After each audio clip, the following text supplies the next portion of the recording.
Bien, vamos a ver ahora, continuando con el tema de obra fina, todo lo que son encadenados de teles entrepiso, ya vimos entrepiso y un poco lo que es cubierta, después todo lo que es obra fina, cielorraso, revestimiento, piso, carpintería, instalaciones eléctricas y las instalaciones hidrosanitarias.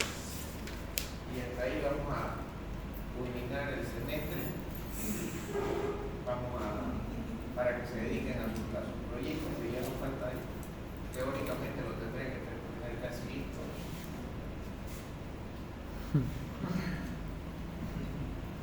Es lo mismo proyecto. Habíamos visto lo que son encadenados en tele, creo que lo vimos en la anterior clase. ¿Alguien me puede decir qué entendió de eso? En la parte exterior. ¿Perdón? En la parte exterior. En la parte exterior. ¿Qué cosa en la parte exterior? Son vigas que los encadenados son vigas que No están en la parte exterior, están en la parte superior. ¿Sí? Un dintel es un elemento estructural muy abierto, ¿no? Es una manera, ¿no? No, ¿te parece? Si es un chico amigo, ¿no? Porque también me... ¿Cuál es tu nombre? Candy, ¿vos no manejas camino? ángeles. ¿Qué? Ángeles. No vino nada. Así que le extraño mucho. Un dintel es un elemento estructural horizontal que libera un espacio entre dos apoyos. Esto es dintel.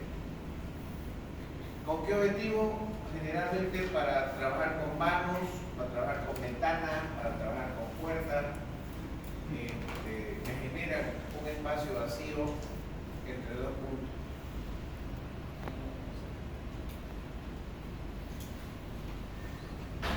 Aquí tenemos una ventana, puede ser un dintel de madera, de hormigón, de ladrillo, en fin. Es un elemento superior que permite crear vanos entre los muros y conformar puertas, ventanas o pórticos. Generalmente están en la parte superior y se lo coloca en forma casi como una viga, solamente es una pequeña armadura, no sé si se logra distinguir en la foto, una pequeña armadura de refuerzo para evitar algún tipo de fisura, principalmente en la esquina. Aquí se nota mejor los refuerzos que se le ponen a los dinteles cuando son de hormigón armado. Encadenado también lo vimos en la anterior clase. Fácil.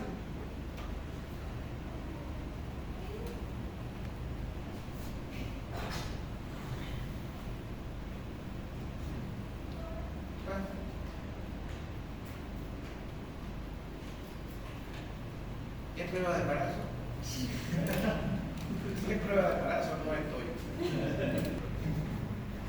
Yo diría que...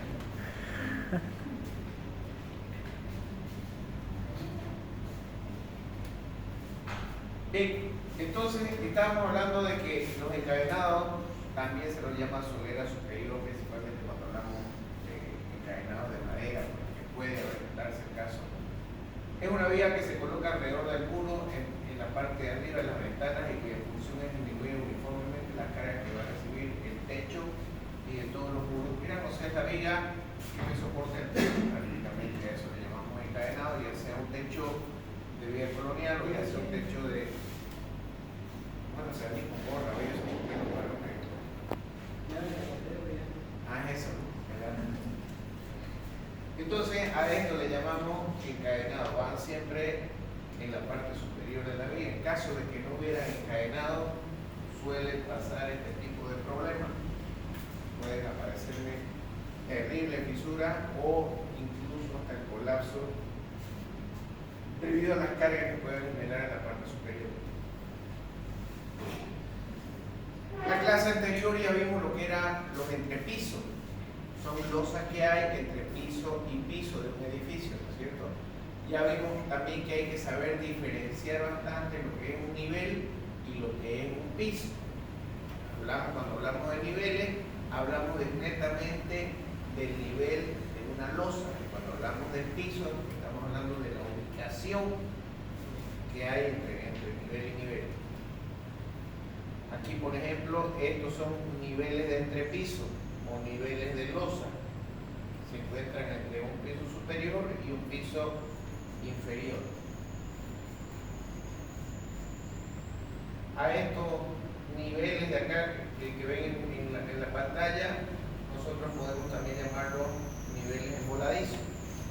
El nivel 3 es un nivel de mezanine, un nivel de voladizo. Entonces, ya sabemos a lo que estamos refiriendo. Los tipos de cubiertas: tenemos una cubierta plana o aterrazada, cubierta a una sola agua, cubierta a 2 aguas, 4 aguas, cubierta en pabellón a 4 aguas y cubierta plana.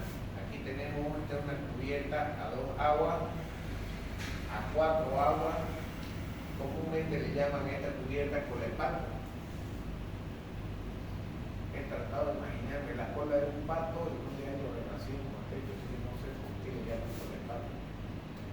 Tenemos cubierta holandesa, que es parecida a la cubierta a 4 aguas, solo que aquí hay un pequeño, como un mezanine más o menos, ¿no? Cubierta con faldones, cuando se extienden las laterales de la cubierta. Cubiertas planas, que generalmente son cubiertas de losa. Cubiertas a un solo agua, cubierta de mariposa cuando estamos hablando de industrias. También existen cubiertas a mansarda cuando estamos hablando de galpones, cubiertas abuhardilladas cuando tienen algún tipo de salida en la cubierta o tipo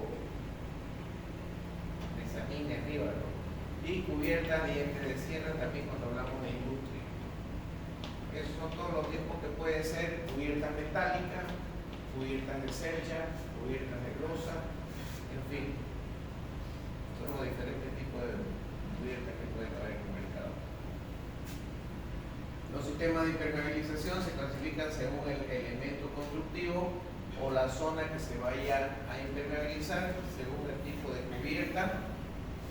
Para una losa, por ejemplo, en la cual en el último piso, en una losa de terraza, una losa, puede haber una cancha de fútbol, o puede haber algún elemento que queramos colocarle algún jardín o algo en la parte superior, tenemos este sistema impermeabilizante. Cuando manejamos este tipo de estructuras en el último piso, sí o sí es necesario hacerle a esa losa un tipo de tratamiento de impermeabilización. Si no hay esta impermeabilización en ese último piso, vamos a estar en problemas serios porque el hormigón por sí solo no es impermeable. Pasa de manera.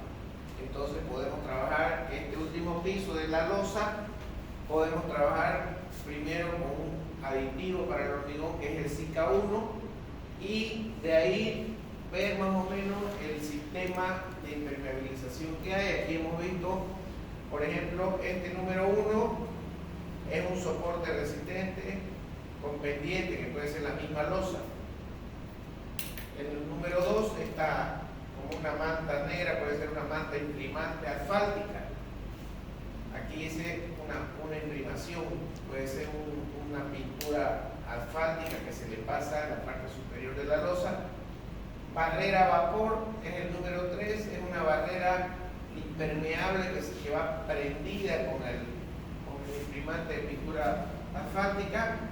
Aislamiento térmico, el número 4, que puede ser fácilmente un plastoforo. Membranas impermeabilizantes son diferentes tipos de membranas. En la parte inferior generalmente vienen con, hay unas membranas asfálticas que por abajo es cemento asfáltico y en la parte de arriba aparece aluminio, no sé si lo han visto, ¿no es cierto? Entonces ese tipo de,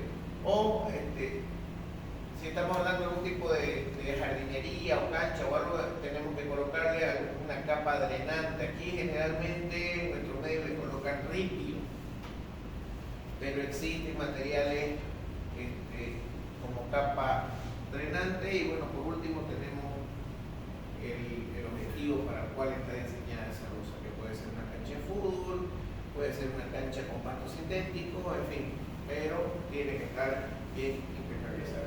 Siempre hay que impermeabilizar, ingeniero, o solo en caso haya cancha o jardín. Siempre, siempre. El edificio en su totalidad tiene que estar impermeabilizado. La losa porque me va a recibir todo el agua que vaya a llegar, y las fachadas, todas las fachadas externas tienen que estar porque a eso les va a llegar agua. Cuando ustedes vayan a un edificio, después de una lluvia, entren a un edificio, se van a ver que en varios edificios tienen su manchita de humedad, ¿no es cierto? Eso no tiene que ver porque con el tiempo esa mancha de humedad me va generando moho, me va generando algún tipo de... y siempre me va a deteriorar la pintura. Y feo porque se vea un edificio todo húmedo, ¿no es cierto? Ingeniero, alguno, o sea, así en casa, yo he visto que lo impermeabilizan con cemento puro. Salvado, pero no sé si sirve. Dicen que los albañiles dicen que sí sirve, que le ponen antes de empezar a levantar el muro. En realidad, lo que hacen es colocarle algún tipo de pasta cementicia que hay, pero el tema de eso es el costo. Son dos problemas importantes con eso. Uno es el tema del costo, y el otro que si no está correctamente preparada esa pasta, cuando el cemento no está bien preparado o le pelan en la dosificación, se me puede... Recuerden ustedes que el cemento al momento de mezclarse con la arena y con el ripio empieza a fraguar y empieza a aparecer el calor de hidratación, ¿no es cierto? Que me lo hace... ustedes tocan una losa recién vaciada y es pues caliente, es bien caliente. No digo que me quemaría la mano, pero sí cerca, digamos, ¿no? Porque el cemento, por la reacción química que tiene con el agua, me genera un calor de hidratación que genera bastante calor. Ahora, si ese cemento, esa pasta cementicia, la utilizamos para toda la fachada y la dosificamos mal, o utilizamos los materiales equivocados, ese cemento se me puede cortar, se me puede partir y se me puede descascarar. Entonces, el sistema de impermeabilización siempre debe estar supervisado por las personas especialistas y que conocen el material. No es ponerle cemento por ponerle, digamos, ¿no?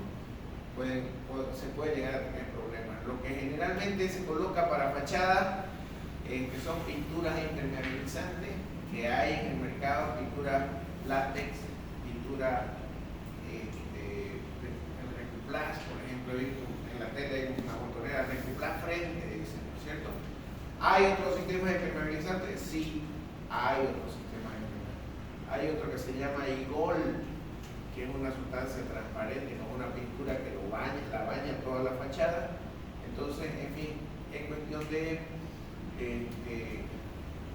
visitar alguna tienda que venda pintura. Casa Color, por ejemplo, una que está ahí en La Habana. Cinteplas, hay otra. Pintura Souvenir, también hay otro, que ellos manejan su propio producto impermeabilizante y ellos son los que garantizan el funcionamiento del producto. ¿Están de acuerdo? ¿Otra pregunta?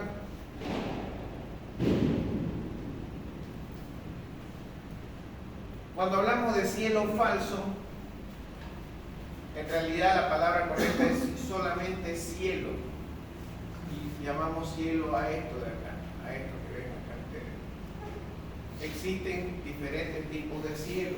Uno de ellos es el cielo falso, otro es el cielo raso, otro es el cielo falso entranquillado. No sé si alguna vez han escuchado de eso, que ya muy poco se usa ese cielo falso porque es con madera.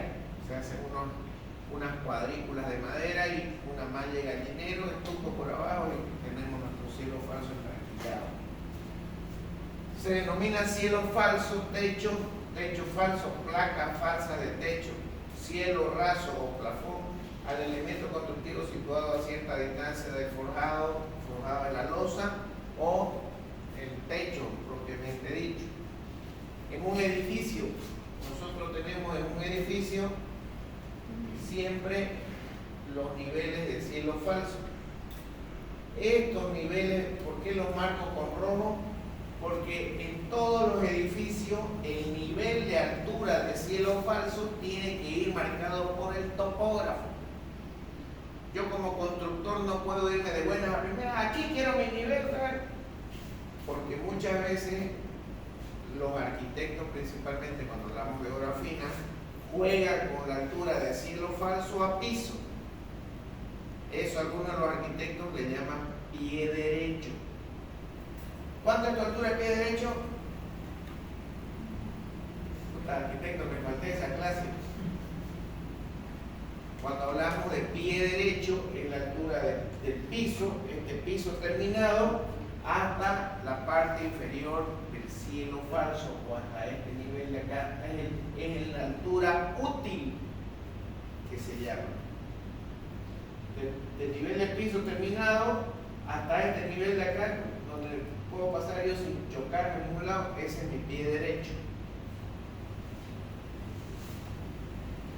Entonces, estas alturas del piso terminado hasta el nivel de cielo falso tienen que ir delimitadas por el topógrafo. Nosotros cuando construimos el edificio, nosotros ingenieros le metemos la losa y le metemos a la que nos importa. No. Siempre que vaciemos losa, los topógrafos tienen que venir y controlar cada uno de los niveles que estemos vaciando. Porque si no hacemos ese control de nivelación, con control de las alturas, vamos a tener problemas con los cielos falsos. Generalmente, el espaciamiento entre losa y cielo falso, si yo tengo esta losa, vamos a hacer de cuenta que es una losa casetonada condensada de 25 centímetros de espesor.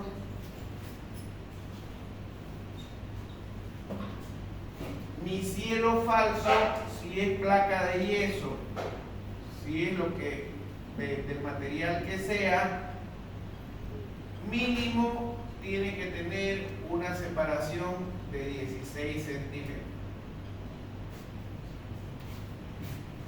Porque en 16 centímetros me entra una tubería, me entran cables o me entran mis placas o mis bandejas de cable.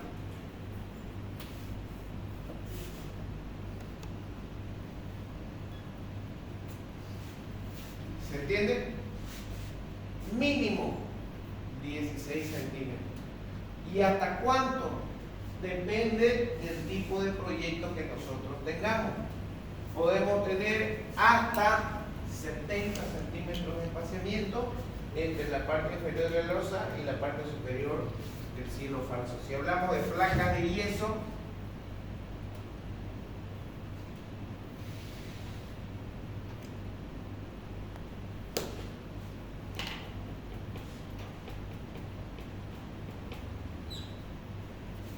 centímetros. ¿Qué otro tipo de cielo falso hay? Los drywall.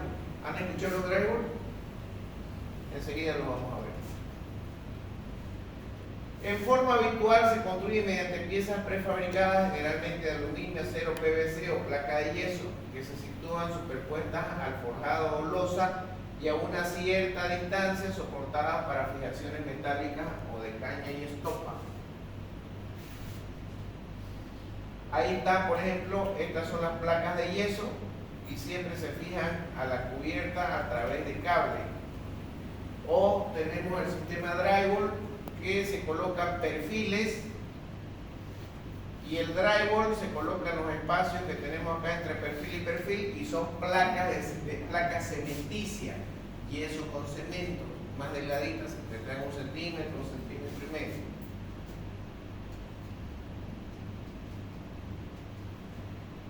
Hay varios tipos de cielo falso. Tenemos los cielos falsos de madera, tenemos los cielos falsos metálicos, vinil, acrílico y las placas de yeso. Con estas placas de yeso nosotros podemos trabajar inclusive hasta molduras.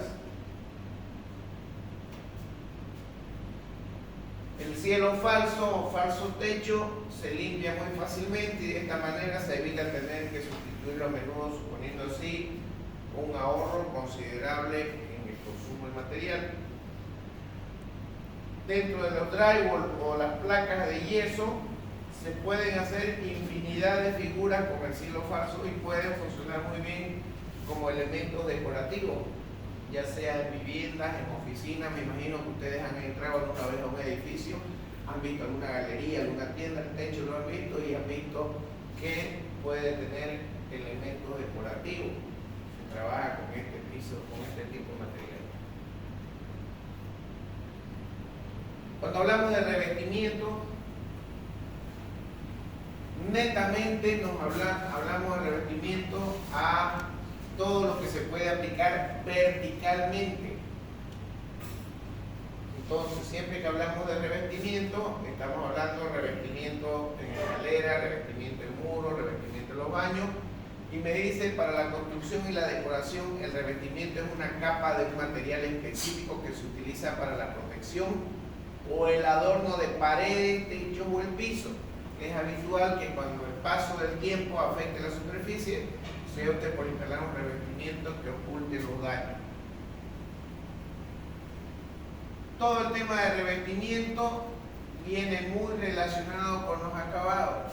Cuando están presentando un presupuesto, ¿y qué acabado tiene?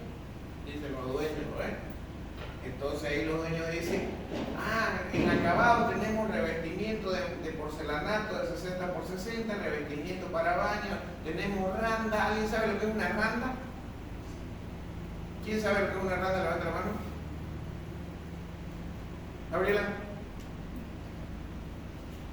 En el revestimiento, digamos, de un baño es un pedazo de zócalo que se le pone a la mitad de... Es como un zócalo, sí.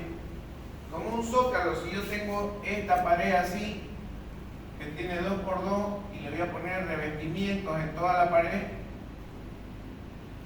qué sé yo, revestimiento de 60 por 60, no sé, pero para que se vea bonito, aquí le voy a poner una randa, y esa randa, qué sé yo, va a tener este dibujito así.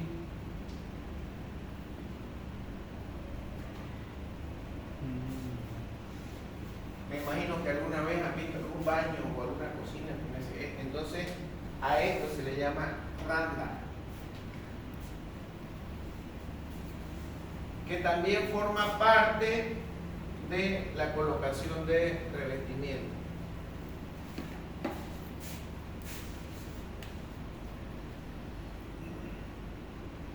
Ahora existe infinidad de tipos de piso.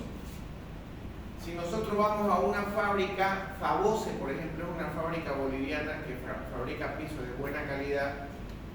Si me están filmando, se lo van a pasar a Favose para que me den mi comisión. Entonces, Favose es una fábrica nacional que fabrica pisos de muy buena calidad, y hay infinidad de formas, figuras y tipos de pisos que se trabajan ahora, actualmente.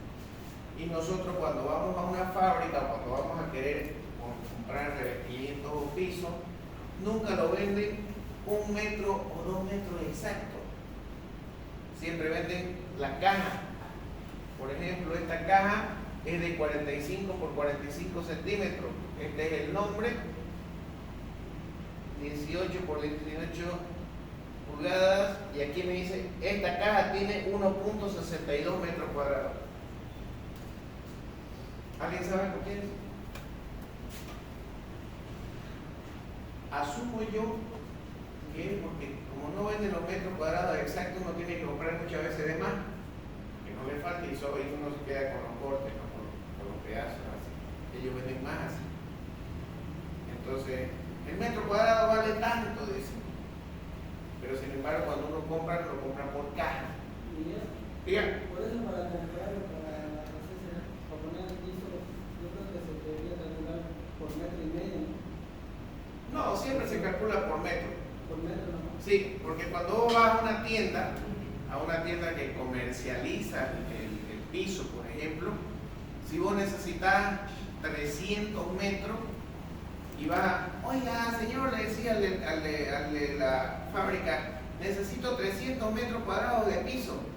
Ya señor, y esos 300 él lo divide entre 1.62 y ahí dice, son 300, son 200 cajas o 220 cajas, más o menos para sacar un valor aproximado.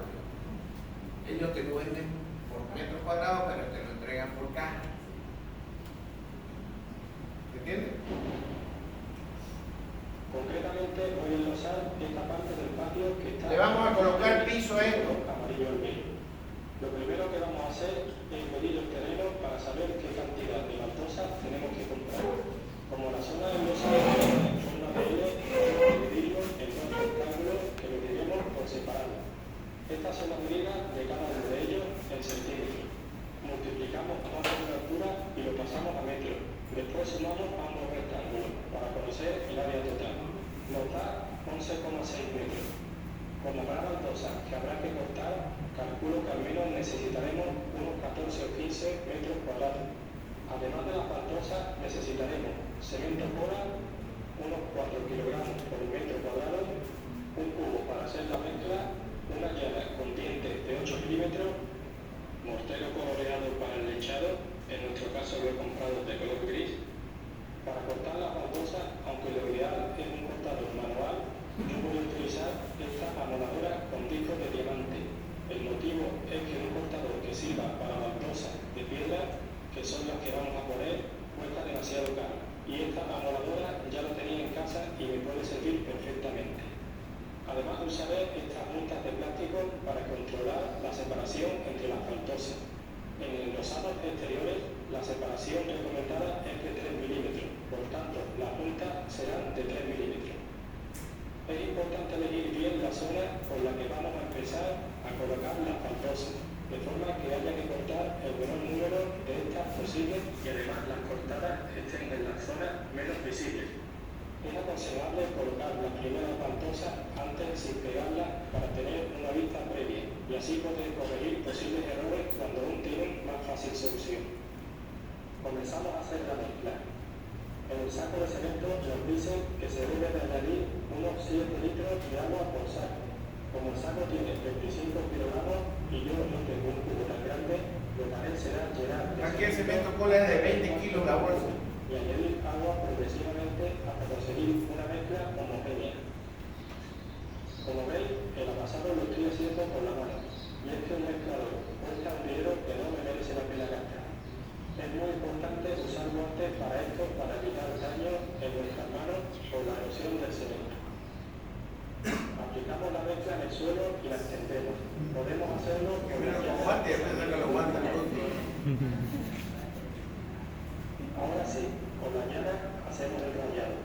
Lo haremos en línea recta para que al colocar las baldosas el cemento se extienda de forma uniforme, evitando la formación de bolsas de aire y evitando así posibles roturas o despegues en un futuro.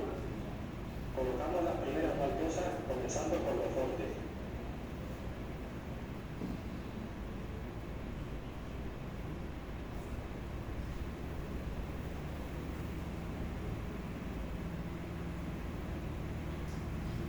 Es muy importante cuando colocamos piso poder diagramar el piso antes de colocar. Ahorita tenemos la enorme ventaja de la computadora. En el Revit, en el Vectorworks, en el AutoCAD podemos, el espacio que queremos colocar piso, diagramar con las baldosas si son de 60 por 60 y podemos trabajar sobre la junta también. Estas son las juntas. Todas estas son las juntas. Retiramos el cemento que rebosa con los bordes, ya que si dejamos que se seque, este impedirá que las nuevas baldosas asienten correctamente. Entonces así nosotros, diagramándolo en la computadora, podemos saber con mayor exactitud cuántas cajas vamos a utilizar. Es hora de comenzar a cortar baldosas. Lo primero será medir los cortes, el trozo que tenemos que cortar. Medimos el espacio que hay entre la baldosa contigua y la pared y lo llevamos a la baldosa a cortar. Además, añadimos unos 4 milímetros para incluir los 3 milímetros de separación más otro de mano. Aconsejo numerar cada baldosa para saber después dónde va cada uno. Como dije antes,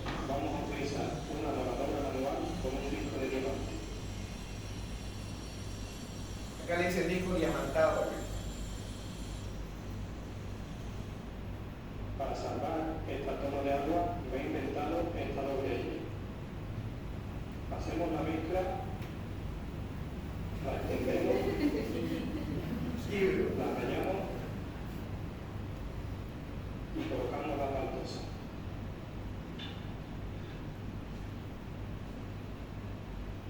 Ya están todas colocadas. Si hemos dejado manchas de cemento, las quitamos ayudándonos con un líquido especial para estos casos. Ahora solo nos queda aplicar el lechado.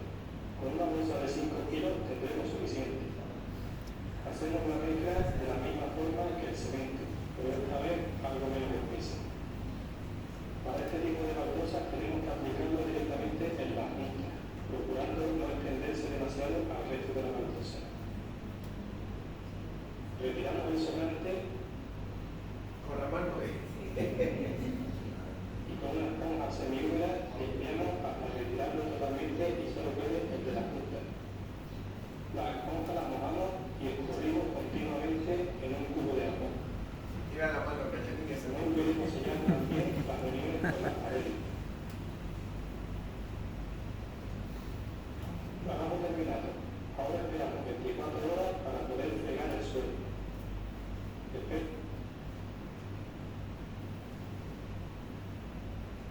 Bueno, cuando hablamos de piso de cerámica, hay piso de diferentes tipos.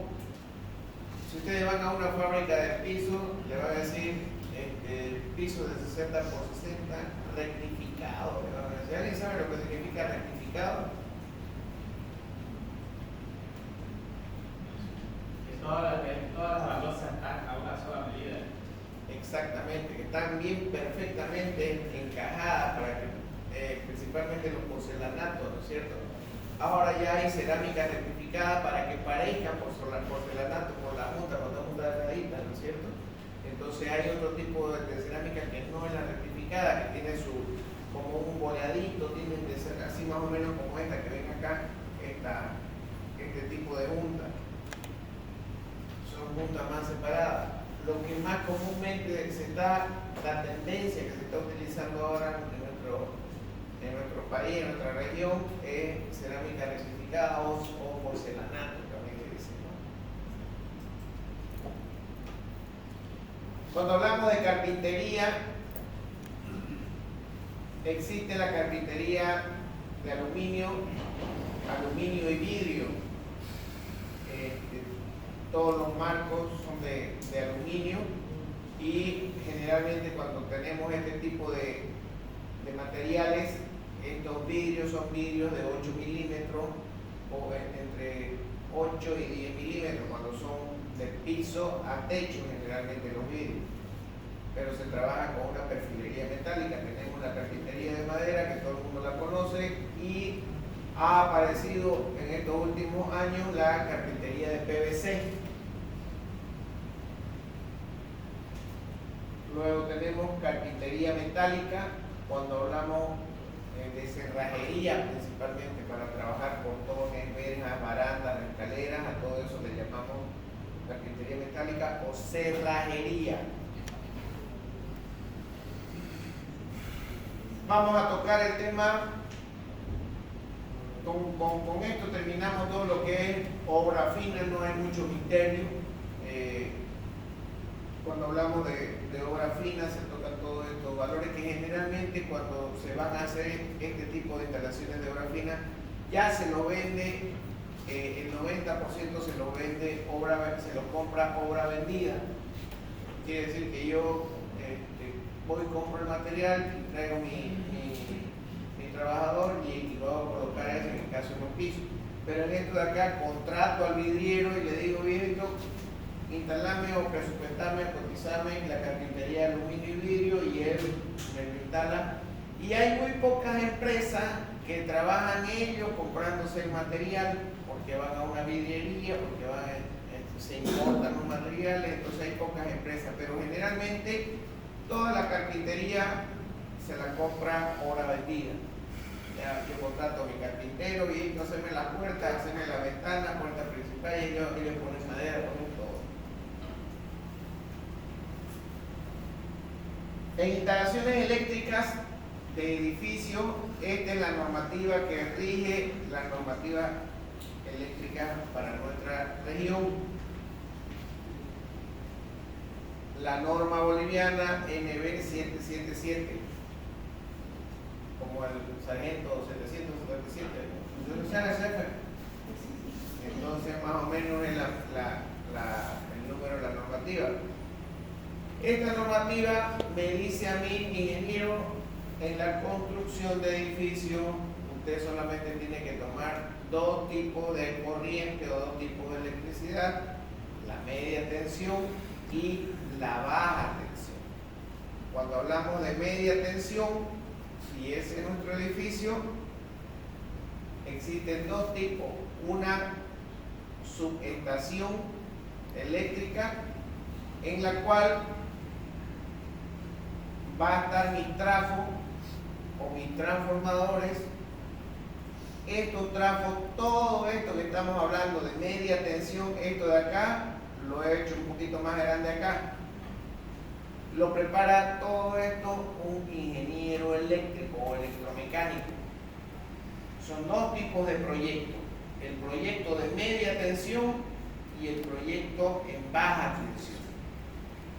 Entonces, viene de la alta tensión de los postes de la CRE o de los cables de la CRE, bajan a la subestación a través de ductos y cables, unos cables gruesos, y a través de una especie de térmicos llegan hasta el trafo.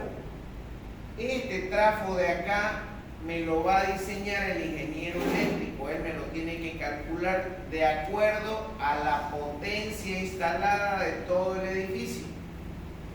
Quiere decir, el ingeniero eléctrico al arquitecto o a la persona encargada del proyecto le dice: oye, ¿vas a tener duchas eléctricas? Sí.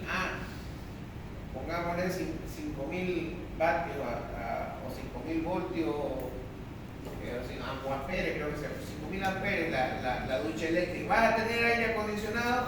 Sí. ¿En todos tus ambientes? Sí. Entonces, ahí el ingeniero eléctrico calculista que hace el proyecto me va sumando todas las potencias instaladas que vamos a tener de todo el edificio hasta llegar a la potencia requerida del transformador. Vamos a necesitar 200 kVA, 200 kilovoltios de potencia, eso. Y en la CRE llegan hasta 350 kilovoltios o kilovatios o kVA. Si la potencia instalada del edificio supera eso, se tiene que comprar o se tiene que instalar 2, 3, 4 generadores, transformadores. Depende mucho del tipo de edificio que se esté trabajando. Entonces, el ingeniero calculista eléctrico de media tensión me va a definir: ingeniero, estas son las dimensiones de una caseta tomada por la CRE para 2, 3, 4, 5, 6 transformadores, dependiendo mucho de la potencia instalada del edificio. Ahí está el transformador. Generalmente los transformadores vienen transformadores comunes y silvestres o transformadores en seco. Los transformadores comunes y silvestres utilizan aceite como lubricante, como un motor, y los transformadores en seco son más eficientes y no utilizan ningún tipo de aceite, no utilizan nada. Se le llama también trafo a los transformadores. Viene dependiendo de los kilovatios que se vaya a requerir para el edificio. Del transformador, por eso se le llama transformador, porque viene de alta tensión, ingresan los cables de alta tensión al trafo. El transformador, si son de 15.000, de 350 kVA, de 200 kVA, esos 350 o los kVA que le llegan al transformador, lo disminuye, y del transformador, a través de un el mismo proyecto de media tensión lo distribuye en los diferentes medidores de la caja de medidores que tenga el edificio. Entonces, el proyecto de media tensión eléctrica va desde el ingreso de los cables de alta tensión hasta la circulación por el transformador, la acometida eléctrica hasta los medidores de corriente en baja tensión. Todo esto es un proyecto aparte, es un proyecto de media tensión que tiene que ser aprobado por la CRE y firmado por un responsable, un especialista responsable. Entonces, una vez me llega la corriente, ya están, seguramente alguno de ustedes va a estar en su vida en algún proyecto de una construcción de un edificio. Ingeniero, ya está toda la baja tensión del edificio, solamente falta energizar los medidores. ¿Qué significa energizar? Ya están todos los cables de la baja tensión, ya están colocados acá, ya están instalados los medidores. Entonces faltaría que pedir, hacer la solicitud para el trafo, hacer la acometida y colocar energía a cada uno de los medidores a través de este sistema de media tensión. Eso se llama energizar cada uno de los medidores. El otro sistema, cuando no hay demasiada potencia en el edificio o está dentro de la normativa, es utilizar poste, ya no una estación o ya no una subestación, sino que con un simple poste que viene normado por la CRE se coloca el transformador y ahí está la caja de medidores. Entonces aquí está el transformador, viene de los cables de alta tensión al transformador y del transformador me va a la caja de medidores. También esto es un proyecto de media tensión que va a depender del tamaño del edificio o de la potencia instalada o requerida de corriente que vaya a tener el edificio. Esto es pregunta de examen. Tienen que saber identificar si estamos hablando de una instalación de media tensión con poste o de una instalación de media tensión con subestación, una subestación eléctrica. Cuando hablamos de la caja de medidores al edificio, a partir de la caja de medidores para adelante, ya estamos hablando de baja tensión. Y cuando hablamos de baja tensión, aquí fíjense, está mi caja de medidores. De la caja de medidores entran los cables y se distribuyen en cada uno de los pisos, y esos redonditos color rojo que ven son las cajas de distribución general, CTG, caja de distribución general. Y de la caja de distribución general, ahí está, por ejemplo, esa es una cajita y estos son los térmicos. Hay cajitas de térmicos desde los 8 térmicos hasta los 24 térmicos, depende de los circuitos que tenga cada piso. Entonces, si en un piso hay 4 o 5 departamentos, se puede manejar una cajita de 8 térmicos para que me maneje la corriente eléctrica de los 5 o de los 4 o 5 departamentos que puedan haber. Entonces, de esta caja de distribución se me van a distribuir la corriente para todos los pisos, todos los departamentos, todos los ambientes que vayan a existir por piso.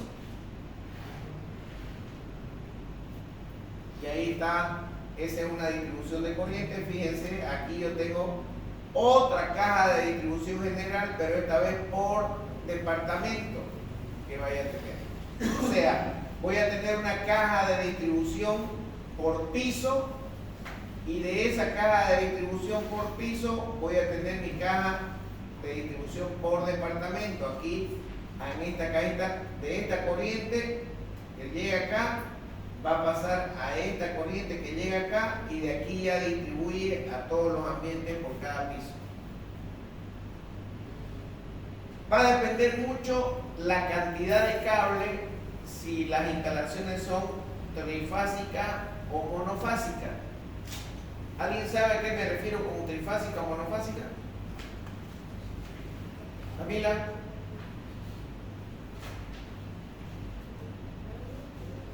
¿No? ¿Nadie? ¿Allá? ¿Qué significa una instalación monofásica? Una instalación monofásica solamente entra, digamos, a la casa o a lo que se va a ocupar dos cables. En una instalación trifásica entran 4 cables. Correcto. En una instalación monofásica entra una fase y un neutro. ¿No es cierto? Entonces la fase es la que me lleva la corriente y el neutro me va a servir para, por ejemplo, los interruptores. Siempre me llega una fase y un neutro, entonces hago activar el interruptor y me funciona, ¿no es cierto? Entonces me llegan los dos cables, siempre fase y neutro. El neutro generalmente lo utilizan para cable de tierra, generalmente. Y cuando hablamos de una instalación trifásica, son 3 fases y un neutro. Las instalaciones trifásicas generalmente son para construcciones o para espacios que utilizan demasiada corriente. Una casita de 2 habitaciones, una cocina y un living comedor, no utiliza la misma corriente que una casa de 400 metros cuadrados, que hay 8 equipos de aire acondicionado, hay duchas eléctricas, ventiladores, una motonera de equipos eléctricos que consumen bastante energía eléctrica. Entonces, en los departamentos de los edificios, por ejemplo, generalmente son monofásicos, que hay los departamentos, y cuando son departamentos que utilizan demasiada corriente, se debe compensar las 3 fases de los térmicos, de la caja de térmicos, para poder mantener un correcto consumo de energía eléctrica. Generalmente en los departamentos nosotros tenemos interruptores de luz, enchufe de lavamanos, y esto es muy importante. A esto se le llama diagrama unifilar. El diagrama unifilar me va a especificar a mí como constructor o a mi eléctrico constructor cuál es la distribución de los térmicos que voy a utilizar en todo el edificio.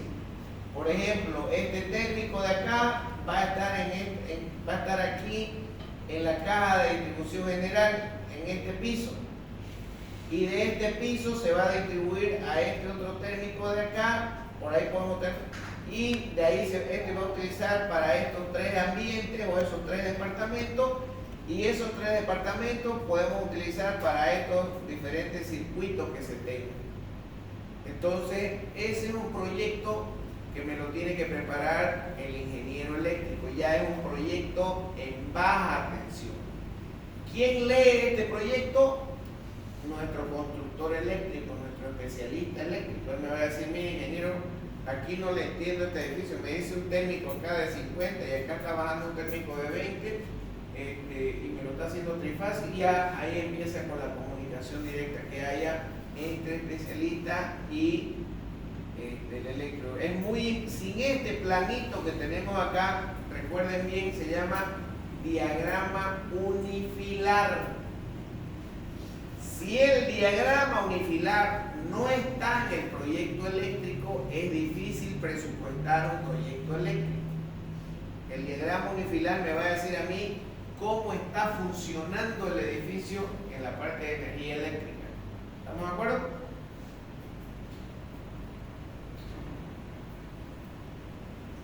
Instalaciones hidrosanitarias. Cuando hablamos de instalaciones hidrosanitarias, hablamos de, primero, instalaciones hidráulicas. Este es el Reglamento Nacional de Instalaciones Sanitarias Domiciliarias, en el cual también están las instalaciones hidráulicas, que en su capítulo 1 me maneja todo un glosario de especificaciones o de definiciones, qué es un accesorio, qué es una adaptación, qué es agua potable, qué es una amenaza.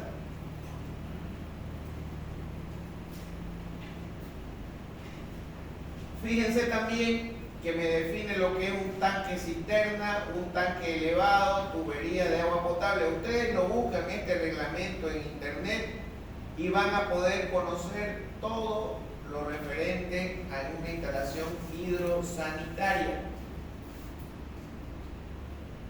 Y cuando hablamos de instalaciones hidrosanitarias, hablamos primero de ingeniería de instalaciones hidráulicas como bombeo de agua. ¿Cómo calculo la capacidad de un tanque de agua?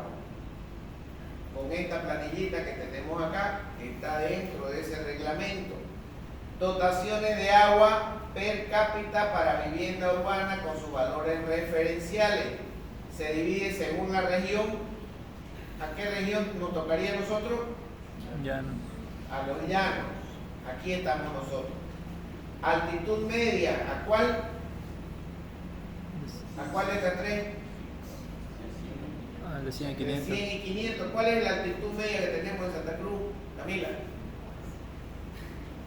Y a tener que saber el lugar donde viví.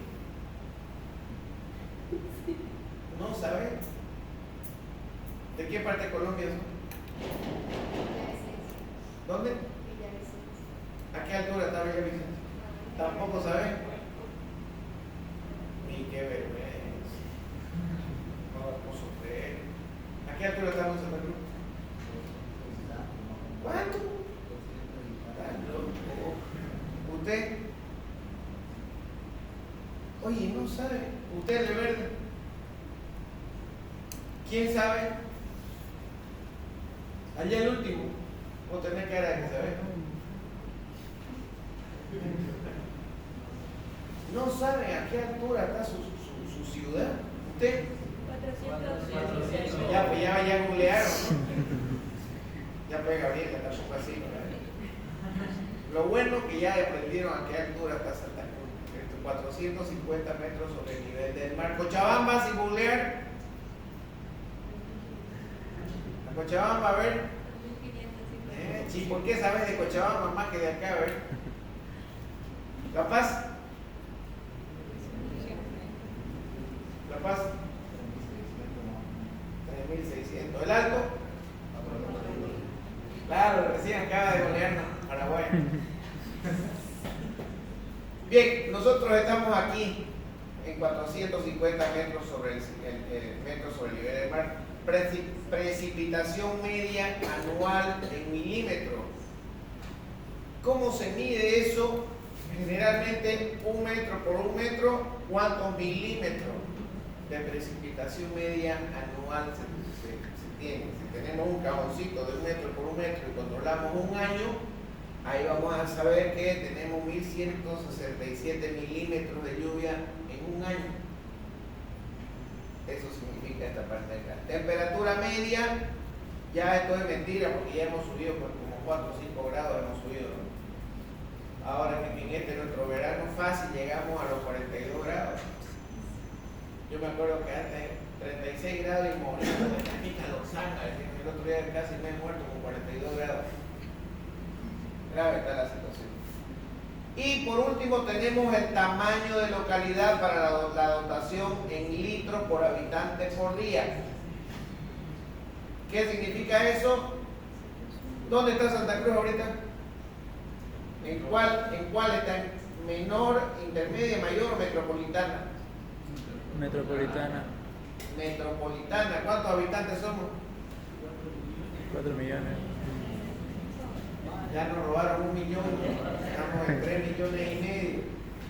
Deberíamos estar en 4,5. Bogotá, ¿cuántos habitantes tiene? Creo que algo de 12. ¿Cuánto? 12. Algo de 12. Pero no. Bogotá está con 14.873.001.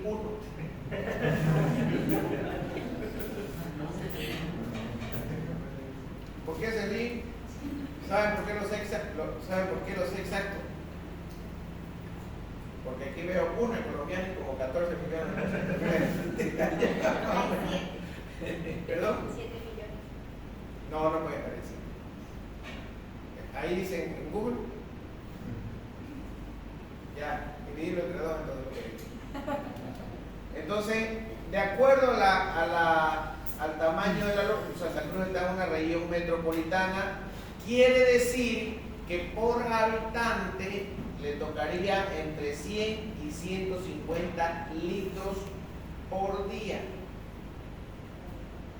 Entonces, si estamos hablando de un edificio que tiene 30 departamentos de 3 dormitorios, ¿cuántas personas van a vivir en ese edificio? 3 habitaciones son 4 personas, un matrimonio y 2 hijos, algo normal.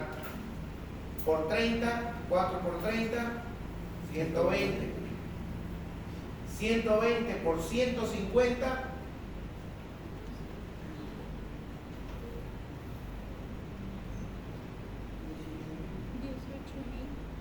18.000 litros por día va a necesitar ese edificio.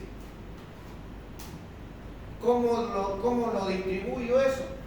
Así lo distribuyo. Tenemos el sistema directo sin tanques. Cuando hablamos del sistema directo sin tanque, máximo podemos subir hasta un segundo piso, quiere decir planta baja, primer piso, segundo piso.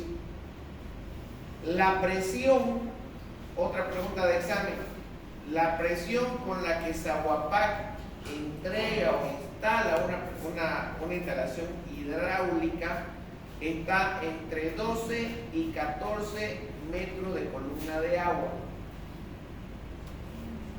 Ustedes recién han pasado la materia de hidráulica 1, creo, hidráulica 2. Sanitaria 1. ¿Y hidráulica no hay ya? También, pero más atrás. Y ya la pasaron, ¿no es cierto? Claro. Hidráulica 1. ¿Qué significa metros de columna de agua? A ver, no me decepcionen. Ustedes me han estado contestando todo. Metro de columna de agua. La presión de agua que trabaja un sistema puede llegar a esa altura, a un metro. Caliente, digamos. Kenchi, decía, por ahí tenía una corteja brasileña. Kenchi. Estamos hablando de una tubería de 1 centímetro cuadrado, y en de 1 centímetro cuadrado, ¿cuántos metros puede subir el agua hasta arriba? Entonces, esa es la presión, 1 centímetro cuadrado. Saguapac me puede subir hasta entre 12 y 15 metros de 1 centímetro cuadrado. A eso se refiere con metros de columna de agua. Entonces, esa es una tensión, una presión que ya de acuerdo a la tubería que nosotros, al diámetro de la tubería que estemos trabajando, podemos decir si llegamos o no llegamos hasta un segundo piso. Por eso es que la mayoría de las casas que tenemos en Santa Cruz, que son de 2 plantas, planta baja y planta alta, no necesitan tanque, porque les llega muy bien la presión que distribuye Saguapac. Por eso es el sistema directo sin tanques. Luego tenemos sistema indirecto sin bombeo. Quiere decir que del agua de Saguapac, este es el medidor, me sube el agua hasta un tanque y de ahí por gravedad voy distribuyendo a cada uno de los ambientes. Aquí tenemos un tanque elevado. ¿Estamos de acuerdo? Sistema indirecto con tanque elevado y tanque cisterna. Aquí ya mi edificio es más alto. Por lo tanto, voy a necesitar un tanque cisterna y un tanque elevado. Me entra el agua a través de Saguapac al medidor y lleno el tanque cisterna. Y a través de una bombita, le instalo agua al tanque elevado. Y del tanque elevado, por gravedad, distribuyo agua a todos los departamentos.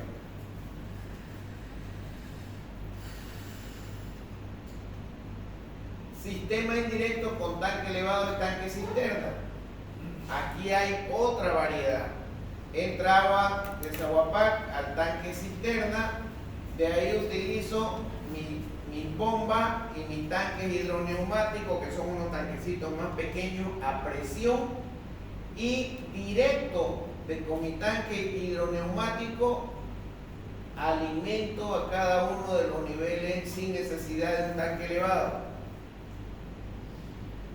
En este caso de acá es necesario colocar entre 2, 3 o 4 bombas, nunca una, porque el momento que yo coloque una sola bomba acá y esa bomba se me fregue, todo el edificio se queda sin agua y ya lo quiero estar viendo sin bañarse unos 2 días, 3 días. Jesús María.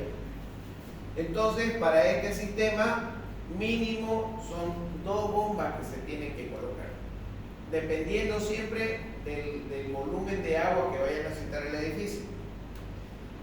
Después tenemos el sistema indirecto con bomba e hidroceles. Ese sistema, lo mismo, me entra agua de Zaguapac al tanque cisterna, del tanque cisterna con bombeo de agua hasta arriba, y arriba en vez de un tanque elevado le coloco hidroceles, que son como unos tanques más pequeños, que eso entra el agua y de ahí me distribuye el agua con presión.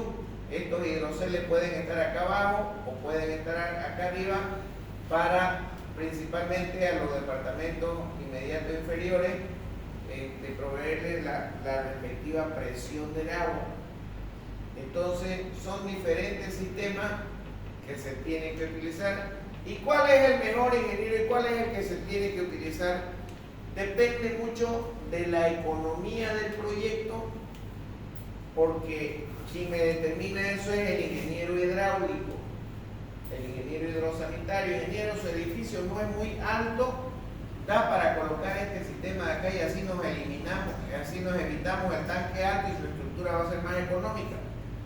Belleza, ¿no? Utilicemos ese sistema. Pero si el edificio es muy alto y aparte de eso el tanque elevado, voy a requerir que sea más pequeño, entonces utilizamos esto más el tanque elevado. Por eso lo siempre ya es responsabilidad del ingeniero hidrosanitario, es como el estructurista. Nosotros como constructores no podemos decirle al estructurista: oye, ¿sabes? Columna de 15 por 30. Porque ahí el estructurista me va a decir: no se fue burro. Aquí mínimo, el edificio es alto, mínimo son columnas de 40 por 50, las más chicas.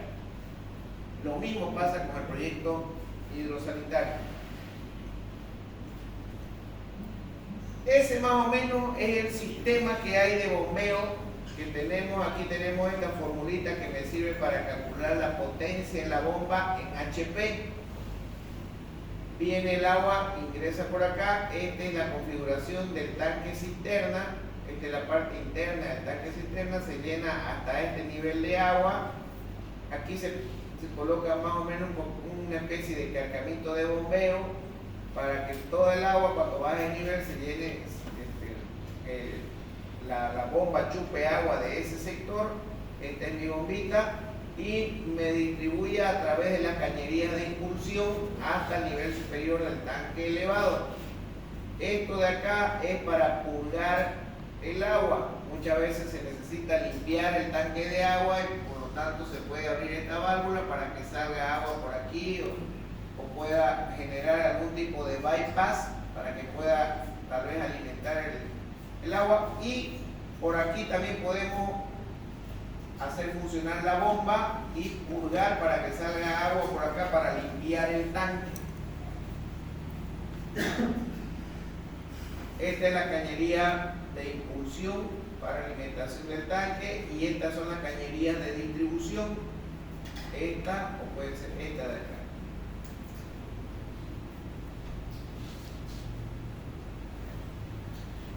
Todos los proyectos hidrosanitarios tienen que tener su plano isométrico. En las instalaciones eléctricas, yo les comentaba que existía el diagrama unifilar, ¿se recuerdan? En el proyecto hidrosanitario, sí o sí tiene que haber un plano isométrico. Ese plano isométrico es como dibujar las instalaciones en 3 dimensiones, donde voy a tener las alturas de las cañerías, los tipos de cañerías, los equipos que voy a tener en cada uno de los ambientes para el cual estoy realizando la instalación hidrosanitaria. Esto me sirve para ubicar en el plano las alturas y longitudes de toda la cañería y así yo no tenga el problema después de estar instalando a ojímetro en la realidad.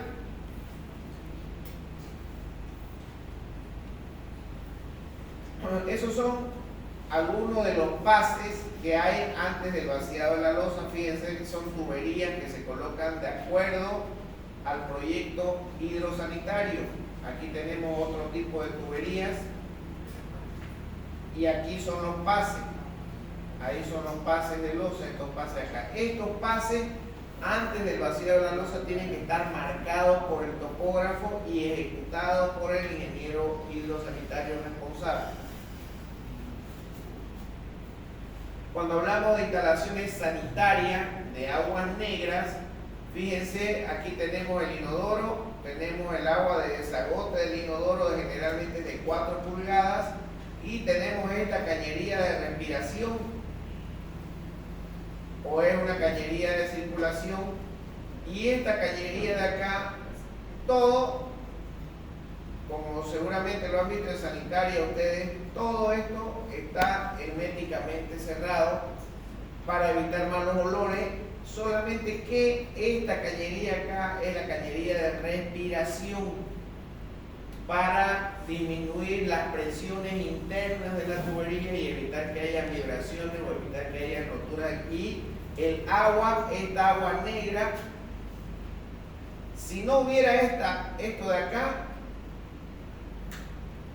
a ver, ustedes meten agua en una bombilla y tapan los dos extremos.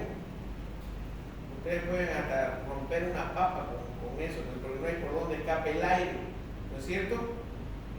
Pero si ustedes destapan la parte de arriba, el aire va a entrar y si destapan la parte de abajo, el agua cae, circula libremente, ¿no es cierto? Es el mismo concepto que tenemos acá. Por aquí puede salir aire, entonces cuando salen los sólidos, por acá los sólidos y los líquidos, en toda esta parte hay circulación de aire y me va a permitir que el aire salga por acá y los sólidos y líquidos fluyan normalmente. Si no hubiera esta circulación de aire, sería muy difícil porque toda la cañería estuviera sometida a presiones y sería medio dificultoso que desciendan los sólidos y los líquidos hasta abajo. Por eso es este sistema de respiración. ¿Se entiende? Bien. Aquí tenemos una cámara sifonada, tenemos un pase para instalación de lavamanos, inodoro y la cámara sifonada. Fíjense que está conectada al tubo de 4 pulgadas del inodoro. Esto es medio riesgoso hacerlo por los olores. En esta cámara sifonada constantemente tiene que tener agua para evitar que los olores salgan por esta zona. Aquí está de la tubería de 4 pulgadas, sale este tubo de respiración hacia arriba.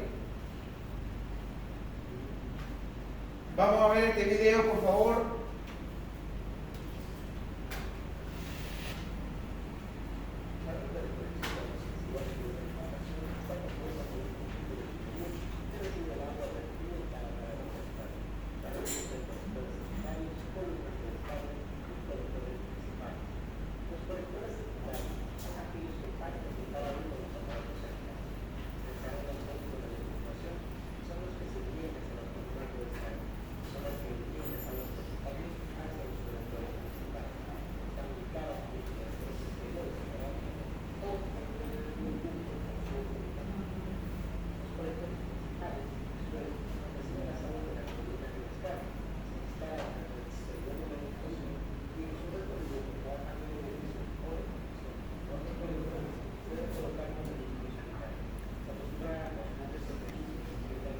cámaras de inspección.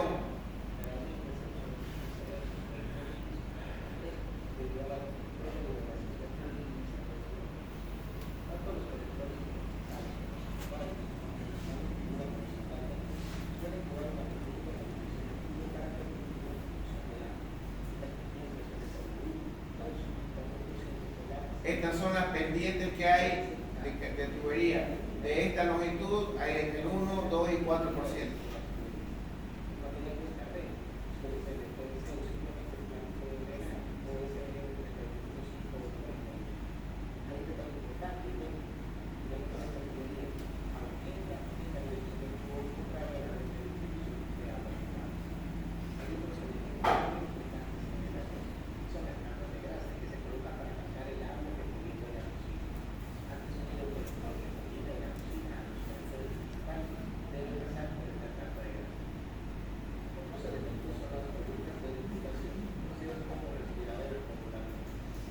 Esas son las columnas de ventilación que les comentaba.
Todo esto es un sistema de tratamiento de agua.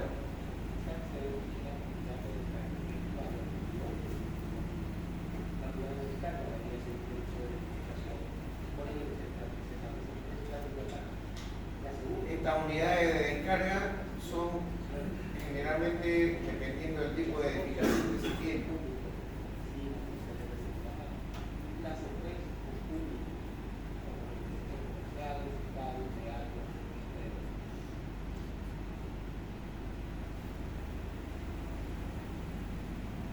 Bien, esta más o menos es la distribución de una edificación que tiene subsuelo. En este caso estamos hablando de 2 subsuelos. Fíjense que aquí hay un cárcamo de bombeo, que era el que les comentaba la anterior vez, en el que toda la instalación, ya sea pluvial o sanitaria, van y desagotan al cárcamo de bombeo, y del cárcamo de bombeo sale a la tierra, sale a las instalaciones sanitarias de alcantarillado. Fíjense, de la cubierta salen las instalaciones hasta el alcantarillado, o generalmente cuando hablamos de aguas pluviales salen directamente a la calle, pero aquí estamos hablando de descargas de agua, salen directamente al alcantarillado. Esta es una definición bastante cerca de lo que es la realidad. Inclusive aquí fíjense ahí, si tuvieran algún baño, acá sale del baño, cámara de inspección y al cárcamo de bombeo, y del cárcamo de bombeo a través de esta bombita salen hasta el alcantarillado. ¿Alguna pregunta acerca de todo lo que hemos hablado? ¿Duda? Me voy a botar el tiempo para irse. Vámonos.